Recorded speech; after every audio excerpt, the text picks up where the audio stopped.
আসসালামু আলাইকুম and hello everyone, welcome back to my tiny world. কী অবস্থা সবার, কেমন আছেন? আশা করছি সবাই অনেক অনেক ভালো আছেন। আমিও আলহামদুলিল্লাহ ভালো আছি। অনেক দিন পর আজকে ভিডিও দিচ্ছি। মাঝখানে একটু কাজের প্রেশারের কারণে ভিডিও দেওয়া হয়নি, কারণ আমার ফেব্রুয়ারি 6 এবং 7 তারিখে টিসিতে একটা ফেয়ার আছে। তো সেখানে আমি স্টল নিয়েছি, যেটার কাজের কারণে ভিডিও দেওয়া হচ্ছে না। তো ভাবলাম যে অনেক দিন যেহেতু হয়ে গেছে, আজকে একটা ভিডিও দেওয়া যাক। ভয়েস ওভার দেওয়ার কারণে আসলে আরও আলসেমি লাগে, তো ভাবলাম যে আজকে একটু দেই, এই জন্য নিয়ে আসলাম ভিডিও। তো এই ভিডিওটা আমার রোকেয়া হলে থাকার অভিজ্ঞতা। ভার্সিটি লাইফে হলে থাকা হয়নি, তো যেহেতু শেষ, তো ভাবলাম যেহেতু আমার ফ্রেন্ড হলে আছে, ওর রুমে থাকা যাবে, মানে মাহিন। তো ভাবলাম যে একটা দিন বা 2টা দিন একটু থেকে দেখি হলের থাকতে কেমন লাগে। তো এই ভিডিওতে আপনারা দেখতে পাবেন যে রোকেয়া হলে আমি 2 দিন থেকেছি, তো কি কি করেছি না করেছি এই ফুল 10 মিনিটের একটা ভিডিওতে আপনারা দেখতে পাবেন। তো আমি হলে ওই দিন গিয়েছি একদম বিকেলের টাইমে, কারণ সকালবেলা ওর ক্লাস ছিল। আর ওর ক্লাস থাকার কারণ ও আমার জুনিয়র, ও আমার বলতে গেলে জুনিয়র ফ্রেন্ড আর কি। তো যাই হোক, এরপরে যে ভিতরে আসলাম, ভিতরে এসে এখানে দাঁড়িয়ে কিছুক্ষণ আমার প্রোডাক্টের ছবি তুলেছি। এরপরে গেলাম ক্যান্টিনে দেখার জন্য বিকালবেলা, মানে সন্ধ্যার নাস্তায় কি খাওয়া যায়। মাহিন আমাকে ঘুরিয়ে ঘুরিয়ে দেখাচ্ছিল আর এখানে নাস্তা করার জন্য নিয়ে এসেছিল, কারণ একবারে উপরে যাব। তো এখানে দেখতেছিলাম কি খাবার দাবার আছে, কি খাওয়া যায় আর কি সন্ধ্যার সময়। তো এরপরে যে দেখলাম এখানে মোটামুটি সব কিছুই আছে, ভাজাপুরি সবই আছে। তো আমি তো আর এখানে যাই না কোনটা ভালো কি, তো মাহিনকে জিজ্ঞাসা করলাম কোনটা ভালো, বললো যে সবই এভারেজ। তো ভাবলাম যে আচ্ছা ঠিক আছে, একটা হালকা পাতলা কিছু খাওয়া যায়।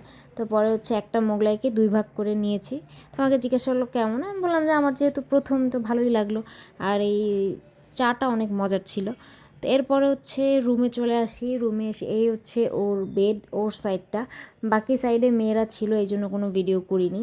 আর ওর রুমের এই জায়গাটা অনেক সুন্দর, ও নিজে পেইন্ট করেছে।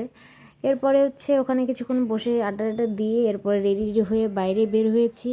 আর বাইরে ওই দিন রোকেয়া হলে একটা প্রোগ্রাম ছিল, রোকেয়া দিবস উপলক্ষে মেবি। তো এখানে প্রচুর মানুষজন ছিল রাত 10টা পর্যন্ত। এরপরে নিচে গেলাম, নিচে গিয়ে খাবার দাবারের জন্য, মানে রাতের খাবার 8টার মধ্যে খেতে হয়। তো এরপরে ক্যান্টিনে গিয়ে দেখলাম কি কি খাবার দাবার আছে। তো সবই দেখলাম তেল মশলাযুক্ত খাবার। তো আমার মানে কেন জানি না এই মশলাযুক্ত খাবার খেতে ইচ্ছে করতেছিল না, এই জন্য আমি আলু ভর্তা, ডিম আর ভাত নিয়েছিলাম। আর তেমন কিছু না। আর মাহিন নিয়েছিল রুটি। তো ভিডিওর মাঝখানে বলিনি, আমাদের স্টলে থাকবে 6 তারিখ আর 7 তারিখ যে ফেয়ার আছে, সেই স্টলে আপনারা এই হ্যান্ডমেড, মানে কুশি কাটার এই ব্যান্ডগুলো পেয়ে যাবেন, সাথে আরও অনেক কিছু থাকবে। তো সেটা দেখতে হলে অবশ্যই কিন্তু মেলাটা ভিজিট করতে হবে। আর প্লেসটা টিসি, ঢাকা ইউনিভার্সিটি। তারিখটা 6 এবং 7 তারিখ, সকাল 10টা থেকে রাত 10টা পর্যন্ত। তো এরপর রাত 12টা পর্যন্ত বাইরে থেকে চলে আসি। বাইরে অনেক ঠান্ডা ছিল। আসার পর লাড্ডু দিয়ে একটা কেক রেডি করা হয়, কারণ ওই দিন ওর রুমমেটের বার্থডে ছিল। তো 12টার সময় ওকে উইশ করা হয় আর এই লাড্ডুটাকে কেক হিসেবে খাওয়ানো হয়। এরপরে কিছুক্ষণ কথাবার্তা বলে তারপর রাতে ঘুমিয়ে যাই। পরদিন সকাল 9টার সময় ঘুম থেকে উঠি। তো উঠার পর একটু বারান্দায় এসে দাঁড়িয়েছিলাম, হালকা একটা মিষ্টি রোদ পড়তেছিল, এটা খুব ভালো লাগতেছিল। আর যেহেতু সন্ধ্যার সময় আসছিলাম, সামনের দিকটা তেমন খুব ভালোভাবে দেখাও হয়নি। তো এই রুমের সামনের অবস্থা, মেয়েদের হলের এই অবস্থা থাকে আর কি। তো এরপরে সকালের নাস্তা হিসেবে কেক এনে রেখেছিলাম এর আগের দিন রাতে। তো এই কেকটা খাচ্ছিলাম, আর আমাকে আরও অনেক কিছু রেডি করে দিচ্ছিল। আর এই পুরো রুমটা। যেহেতু এর আগের দিন মেয়েরা ছিল বলে ভিডিওটা করতে পারিনি, পরে ভাবলাম যে পরদিন যেহেতু কেউ নাই, একটু ভিডিও করে ফেলি।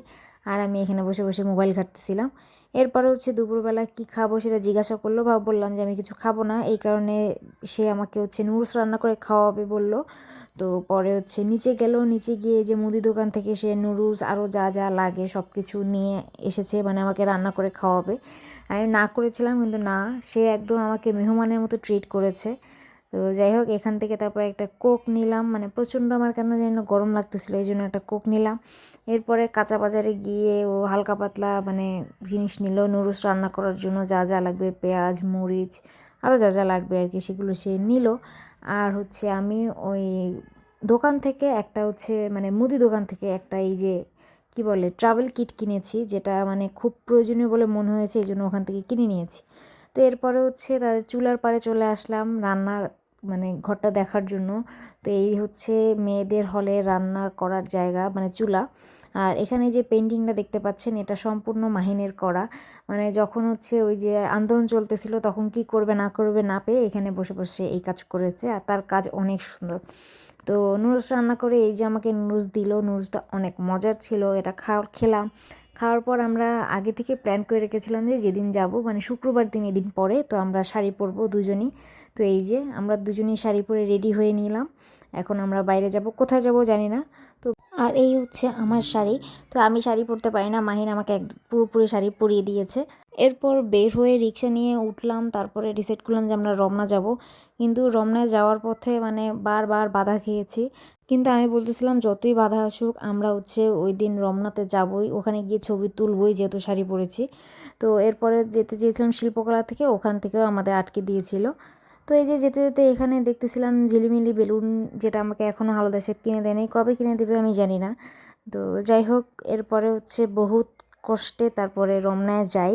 কিন্তু ওই দিন রমনায় যাওয়াটা আমাদের একদম বোকামি ছিল, ভুল ডিসিশন ছিল। ওখানে প্রচুর মানুষ ছিল, হাঁটার একদমই জায়গা ছিল না। এত মানুষ ছিল কেন আমি জানি না। তারপরে কোনো মতে মানে কিছু ছবি তুলে তারপরে হচ্ছে আমরা খিলগাঁও যাই রিক্সায় করে। ওই দিন প্রচুর ঘোরা হয়েছে রিক্সায় করে। তো পরে খিলগাঁও যাওয়ার পরে মাহিন বলল যে ওর নাকি প্রচুর ক্ষুধা লাগছে। তো এই জন্য হচ্ছে ডিগার রেস্টুরেন্টে গিয়ে বসলাম। ওখানে গিয়ে একটু রিল্যাক্স হয়ে বসার পর দেখলাম যে কী অর্ডার দেওয়া যায়। তো ওখানে পরে হচ্ছে অর্ডার দিলাম একটা পকেট পিৎজা, আর হচ্ছে আমার জন্য দিলাম হচ্ছে ফ্রেঞ্চ ফ্রাই। তো পরে এই যে এখানে বসে একটু আড্ডা দিচ্ছিলাম, একটু নিজের ভিডিও করতেছিলাম। আর এখানে আমার পায়ের অবস্থা খুবই খারাপ ছিল, পায়ে পুরো একদম পা ফুলে গেছে এরকম একটা অবস্থা। তো এই হচ্ছে খাবার।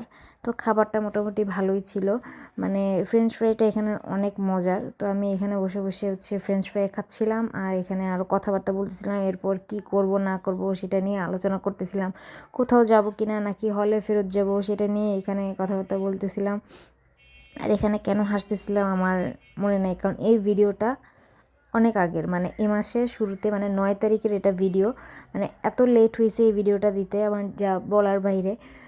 তো এই যে তারপরে খেলাম হচ্ছে পকেট পিৎজা একটু, এটাও অনেক মজার, কারণ এটা আমরা ধানমন্ডির একটা ব্রাঞ্চে খেয়েছিলাম। এই জন্য আমরা জানি যে কেমন, এই জন্য গিয়ে আমরা ওইটাই অর্ডার করি। আমাদের দুইজনের সেম, একটা জায়গায় একটা জিনিস ভালো লাগলে অন্য কিছু আর অর্ডার করি না, ওইটাই আমরা বারবার রিপিট করি আর কি। তো এই যে এখানে খাওয়া দাওয়া শেষ করে এরপরে দেখলাম নিচে মিনিসো আছে, ওখানে গিয়ে হচ্ছে ভিডিও করা তো নিষেধ, কিন্তু নিজের একটা ভিডিও করে নিলাম, আমার পছন্দের একটা ভিডিও এটা। তো পরে হচ্ছে এই যে আপনে চলে আসছি কফি খাওয়ার জন্য। খিলগাঁও যাব আর আপনে যাব না এটা কোনো কথা? তো এই যে কফি নিয়ে নিলাম। এই যে এরপর এখান থেকে বের হয়ে তারপরে ডিসাইড করলাম যে না, আর কোথাও যাব না। আর হাঁটতেও পারতেছিলাম না পায়ে ব্যথার কারণে, এই জন্য হচ্ছে রিক্সা নিয়ে একদম হলে চলে যাই, আর কোথাও ঘোরাঘুরি করি না। এরপর ওই দিন আর কোনো ভিডিও করা হয়নি, ঘুমাই গেছিলাম তাড়াতাড়ি। তারপরে হচ্ছে পরদিন সকালবেলা উঠে আমরা আবার বের হই। আর এই জায়গাটা এটা ভিডিও করতে আমার খুব ভালো লাগতেছিল, কারণ এই জায়গাটা অনেক সুন্দর। তো পরে বের হই, কারণ মাহিনের একটা কাজ আছে আর আমার একটু গাউসিয়া যেতে হবে। তো ভাবলাম একসাথেই বের হই।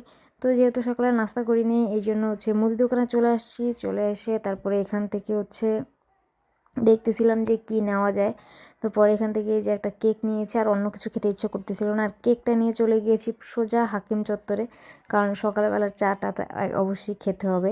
তো এখানে গিয়ে আমি হচ্ছে একটা দুধ চা অর্ডার করি, আর মাহিন দেয় রং চা। আমার রিসেন্টলি এখন দুধ চা প্রচুর খাওয়া হচ্ছে, আমি কেন জানি না। তারপরে এই খাওয়া দাওয়া শেষ করে তারপরে হচ্ছে মাহিনের যে কাজ ছিল ওইটা শেষ করতে করতে প্রায় 1টা বেজে গিয়েছিল। তো পরে ভাবলাম যে দুপুরের খাবারটা হচ্ছে এক্সট্রা কাবাব থেকেই খেয়ে যাই। তো এখানে এসে হচ্ছে পাতলা নান রুটি অর্ডার করি, আর হচ্ছে দেশি মুরগির ঝাল ফ্রাই মনে হয়। তো হ্যাঁ, এইটাই অর্ডার করি, যেহেতু আমরা চেয়েছিলাম যে ওই দিন বিকাল পর্যন্ত আমরা ঘুরবো, এই জন্য দুপুরে খাওয়া দাওয়াটা শেষ করেই ঘোরাঘুরি শুরু করতে চেয়েছিলাম। তো পরে এই যে এখান থেকে একদম ভরপেট খেয়ে বের হয়ে চলে গেলাম গাউসিয়াতে। গাউসিয়ায় এসে হচ্ছে এই সুতার দোকানগুলোতে ঢুকি, কারণ কিছু সুতা কেনার দরকার ছিল আমার ওই যে কাজের জন্য। কেনাকাটা করার পর শরীর আমার এত খারাপ হয় যে পরে আর কোনো ঘোরাঘুরি করার চান্সই পাই নাই, মানে ইচ্ছেই করতেছিল না, শরীর পুরো ছেড়ে দিছিল। এই জন্য হচ্ছে পরে একদম হলে চলে আসি 3টার মধ্যে। তো ওই দিন দুপুরবেলা এসে একটু শুয়েছিলাম। এরপরে সন্ধ্যার মধ্যে হাওলাদার সাহেব চলে আসে আমাকে নেওয়ার জন্য, ওকে বলেছিলাম যে আমাকে এসে নিয়ে যাবা। তারপরে যে চলে আসে, এরপরে চলে আসলাম গাট্টি বস্তা নিয়ে বাসায়। তো এই ছিল আমার হলে থাকার অভিজ্ঞতা। আমার অভিজ্ঞতা খুবই ভালো, আমার খুবই ভালো লাগছে, আমার মন চাইতেছে আরও কয়েকদিন গিয়ে থাকি। তো যাই হোক, এই ভিডিওটা এই পর্যন্তই, নেক্সট কোনো ভিডিওতে দেখা হয়ে যাবে। তো এদিন পর্যন্ত ভালো থাকবেন, সুস্থ থাকবেন। আল্লাহ হাফেজ এবং আসসালামু আলাইকুম। Thanks for watching.